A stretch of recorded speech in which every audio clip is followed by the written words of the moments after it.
सभी साथियों को नमस्कार। साथियों, आप लोगों का हरियाणा असिस्टेंट प्रोफेसर की हिंदी साहित्य की मुख्य परीक्षा संपन्न हो चुकी है। तो मुझे उम्मीद है कि आप लोगों की ये परीक्षा अच्छी हुई होगी, क्योंकि अगर मैंने पेपर देखा है और आप लोग तो दे ही चुके हैं, तो सिलेबस से ही आपका पेपर आया है। पेपर को ना तो हम ज़्यादा आसान कह सकते हैं, ना ज़्यादा कठिन कह सकते हैं।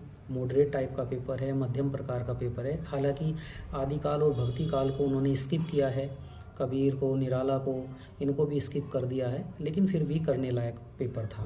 कुल जमा बात यह है कि पेपर को आप ऐसा नहीं कह सकते कि पेपर नहीं हो सकता था। अगर थोड़ा बहुत आइडिया आपको था सिलेबस का और आप पढ़ के गए थे, तो ये आपका एग्ज़ाम या आपका पेपर अच्छा होना था। दूसरी बात ये है, जो कि बहुत महत्वपूर्ण है, कि इस एग्ज़ाम के होने से कुछ समय पहले मैंने 130 क्वेश्चनों का एक सेट बनाया था। एक अनुमान लगाने का प्रयास किया था कि यहाँ से प्रश्न आ सकते हैं। तो आपको बताते हुए मुझे खुशी हो रही है कि वहाँ से 13 क्वेश्चन प्रत्यक्ष रूप से मिले हैं। यानी 2 क्वेश्चन, एक दक्षिण हिंदी और एक भारतेंदु जी का पत्रकारिता में योगदान, ये 2 क्वेश्चन वहाँ से नहीं आए हैं। 13 क्वेश्चन लगभग हमारे जो मैंने असेसमेंट किया था वहीं से आए हैं।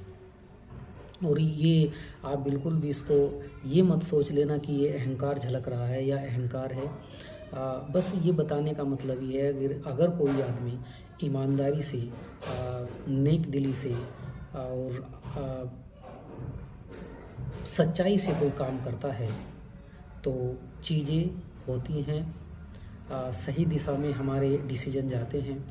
तो इतना सा ही इसका मतलब है। हालांकि मैं इस पर एक लंबी वीडियो भी बनाऊंगा, जिस पर मैं दिखाऊंगा जो मैंने क्वेश्चन बनाए थे और जो आपका पेपर है, दोनों का कंपैरिजन करूंगा कि वे क्वेश्चन वहीं से उठाए गए हैं। ठीक है।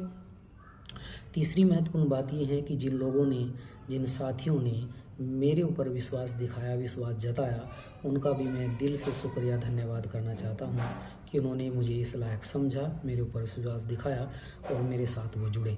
तो मैं उनके उज्जवल भविष्य की भी बहुत कामना करता हूँ। बहुत बहुत धन्यवाद।